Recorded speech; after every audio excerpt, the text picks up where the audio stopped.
Selon vous, qu'est-ce qu'il y a de commun entre ces trois enregistrements? بسم الله الرحمن الرحيم والضحى والليل إذا سجى ما ودعك ربك وما قلى وإن يروا آية يعرضوا ويقولوا سحر مستمر ما يوخرهم ليوم تشخص فيه. Eh bien, à part les erreurs de tajwid, ces enregistrements sonnent un peu bizarres. Ils ne ressemblent pas à de vraies voix humaines. Ils sont aussi assez similaires de manière subtile, avec une sensation robotique ou métallique. Mais alors, pourquoi pensez-vous que c'est le cas? Eh bien, parce que ce ne sont pas entièrement de vraies voix humaines. Ils ont été enregistrés par des humains, mais ils ont été fortement ajustés ou manipulés à l'aide de ce qu'on appelle l'autotune, ce qui nous a laissé avec ce produit. Et comme ce problème est devenu de plus en plus apparent sur de nombreuses pages musulmanes sur Internet et les médias sociaux, avec de nombreux musulmans publiant ou partageant ce type de contenu, il est devenu très nécessaire d'en parler et de mettre les gens en garde contre cela. Mais qu'est-ce que l'autotune en réalité et pourquoi est-ce un tel problème? En fait, Autotune est un logiciel qui permet de corriger les performances vocales. Mais cela ne semble pas si mal, n'est-ce pas?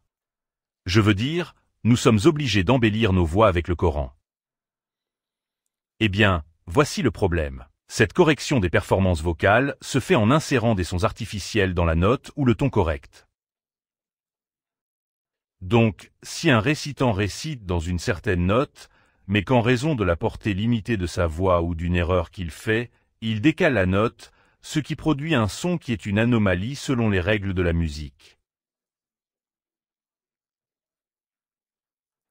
Mais ensuite, ce programme vient remplacer sa voix par le son d'un instrument de musique dans la bonne note pour donner l'impression d'une performance vocale fluide. Le programme traite ensuite le reste de la performance vocale pour que tout se mélange. C'est pourquoi tous les récitants qui utilisent cette technologie auront d'une manière ou d'une autre un son similaire, ce qui leur donnera cette sensation surréaliste. Et le résultat serait alors le Coran mélangé au son d'instruments de musique qui fixe les performances vocales et traite le reste de la récitation. Il est alors inutile de dire que cela est non seulement déconseillé, mais même interdit, haram, comme de nombreux érudits contemporains l'ont dit à propos de ce nouveau phénomène. Mais est-ce vraiment de la musique? Je ne l'entends pas vraiment.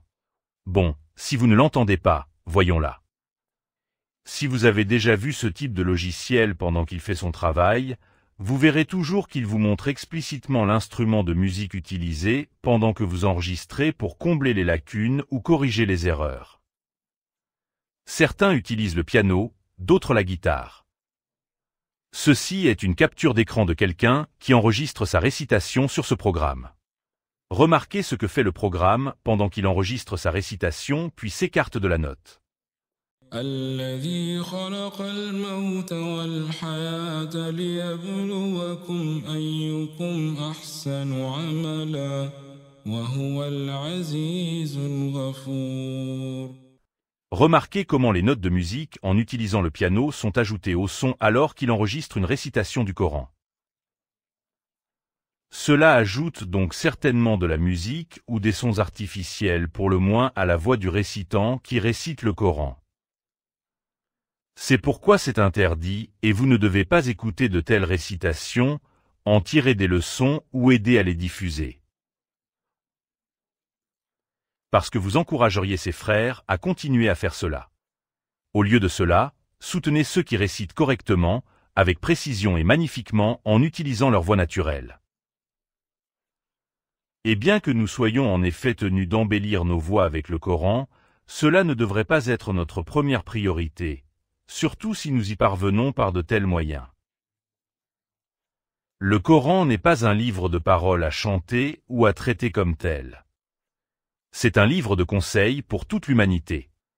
Il est révélé pour ce qu'il contient, donc le comprendre, y réfléchir et vivre selon lui devrait être notre première priorité.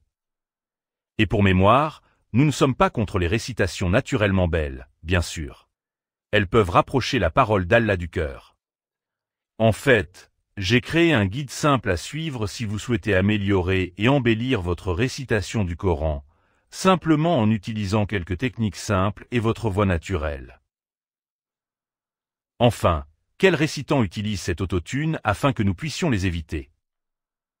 Eh bien, je n'aime pas entrer dans les noms, mais je préfère vous apprendre comment détecter de tels enregistrements et les éviter, et si possible, donner des conseils de manière décente et miséricordieuse. Il y a 3 principaux signes pour les enregistrements autotune. Numéro 1, il y a une quantité extrême de réverbération et d'écho.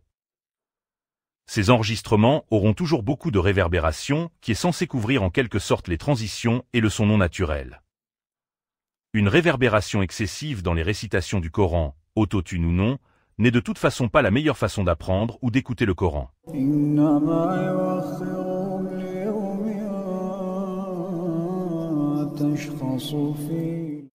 Numéro 2, un son métallique ou robotique. Comme vous l'avez entendu, ces enregistrements sonneront toujours un peu similaires. Ils auront un flux parfait, mais on aura l'impression d'écouter un robot parler. Et comme indiqué précédemment, ils ont aussi une sensation surréaliste.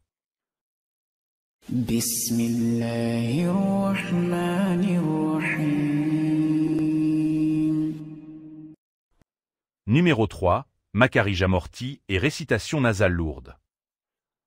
Dans certains programmes, les voix ou les enregistrements sont entièrement recréés à l'aide de l'IA. Mais comme l'IA ne le fait pas encore très bien avec l'arabe, elle aura du mal à recréer correctement certains sons arabes. Vous aurez donc des prononciations de macarige ou de lettres atténuées, et en raison d'un montage lourd et de bases ajoutées, il amplifie le son nasal de telles récitations.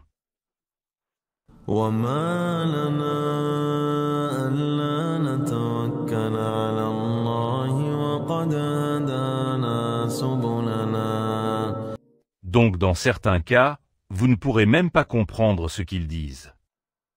Et enfin, si vous cherchez une liste de récitants recommandés, regardez cette vidéo dans laquelle, vers la fin, je mets en évidence les meilleurs récitants à écouter et à apprendre en toute sécurité, Inch'Allah. Merci d'avoir regardé. Si vous voulez commencer à apprendre le tajwid, commencez par cette playlist.